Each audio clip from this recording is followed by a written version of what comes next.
নমস্কার বন্ধুরা, আজ আমি চলে এসেছি আরেকটা রেসিপি নিয়ে। প্রত্যেকটা দিন মানে প্রত্যেকটা নতুন নতুন রেসিপি, সেটা তো তোমরা জানোই। আর তোমরা তো দেখতেই পাচ্ছ, আলুগুলোকে আমি মোটা মোটা করে কেটে নিয়েছি, ডুমো ডুমো করেই বলতে পারো। সবাই ডুমো ডুমো কথাটা জানে না বলেই বলছি মোটা মোটা করে, কারণ আমার মেয়েই জানে না ডুমো ডুমো কথাটা। আজকে আমি বানাবো পারফেক্ট আলু পোস্ত। আলুটাকে যেহেতু একটু মোটা মোটা করে কেটেছি বা ডুমো ডুমো যেটাই বলো না কেন, তাই আমি একটুখানি লবণ মাখিয়ে রাখছি। ততক্ষণে আমি পোস্তটাকে বেটে নেবো। আর একটু লবণ মাখিয়ে রাখলে পরে না তাড়াতাড়ি সেদ্ধটা হয়ে যাবে।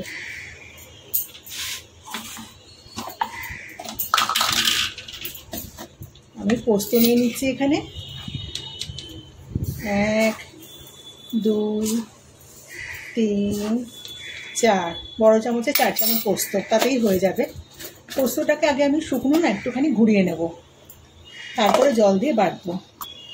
দুটো কাঁচা লঙ্কা দিয়ে জল দিয়ে বাটবো। পোস্তটাকে বেটে নিয়েছি। কড়াইতে সর্ষের তেল বসিয়ে দিয়েছি। তেল গরম হয়ে গেছে, এর মধ্যে জিরে আর শুকনো লঙ্কা ফোড়নে দেবো। ফোড়নটাকে ভালো করে ভেজে নিচ্ছি। ফোড়ন খুব সুন্দর করে ভাজা হয়ে গেছে। আলুগুলো সব দিয়ে দেবো। যেহেতু আমি তেলটা কম দিয়েছি, কারণ আমি খুব বেশি তেলে রান্না করি না বন্ধুরা, তোমরা জানো। সে কারণে আমি একটু ঢেকে ঢেকে আলুগুলোকে একটু ভাজা ভাজা করে নেবো। না ঢাকলে কিন্তু আলুগুলো ঠিক ভাজা ভাজা হবে না। লাল লাল করে ভেজে নিয়েছি। এখন এর মধ্যে দিয়ে দেবো অল্প একটুখানি হলুদের গুঁড়ো, আর দেবো লঙ্কার গুঁড়ো। এটা কিন্তু ঝাল লঙ্কার গুঁড়ো, কাশ্মীরি নয়। কালারটা দেখেই তোমরা বুঝতে পারছো। আবার একটু ভালো করে নেড়ে চেড়ে নেব।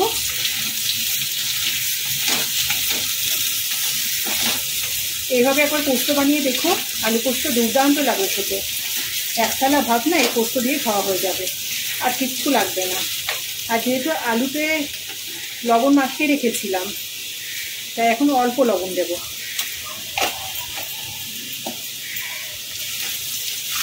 আবারও ভালো করে নেড়ে চেড়ে নেব।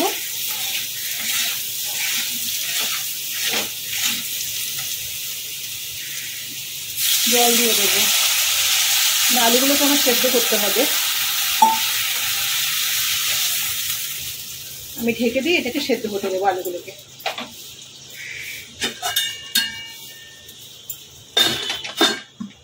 সেদ্ধ হয়ে গেছে। লবণ মাখিয়ে ভেজে নিলে পরে না তাড়াতাড়ি সেদ্ধ হয়ে যায়। এই যে ভালো মতো সেদ্ধ হয়ে গেছে।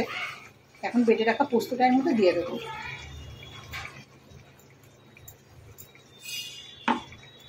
একটা চিড়ে রাখা কাঁচা লঙ্কা এর মধ্যে দেবো। মিক্সি বাটিতে না অনেক পোস্ত লেগে আছে, তাই বাটিটা একটু জল দিয়ে ভালো করে ধুয়ে নিয়ে সেটাও আমি এর মধ্যে দিয়ে দেবো।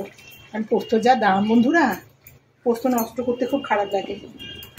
পোস্তটা দিয়েছি, এখন ভালো করে একটু ফুটিয়ে নেব।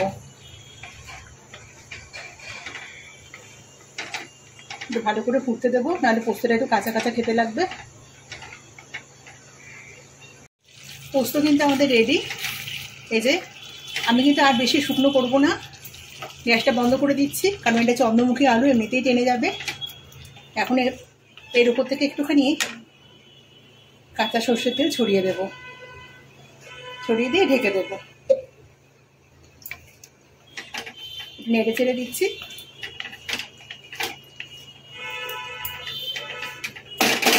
এবার এটা ঢেকে রেখে দেবো।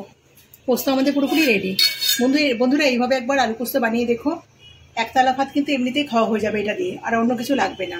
রেসিপিটা কেমন লাগলো অবশ্যই কমেন্টে জানিও। রেসিপিটা ভালো লেগে থাকলে একটা লাইক দিও। যে সমস্ত নতুন বন্ধুরা এখনো চ্যানেলটাকে সাবস্ক্রাইব করোনি, তারা অবশ্যই চ্যানেলটাকে সাবস্ক্রাইব করো আর আমার পাশে থেকো।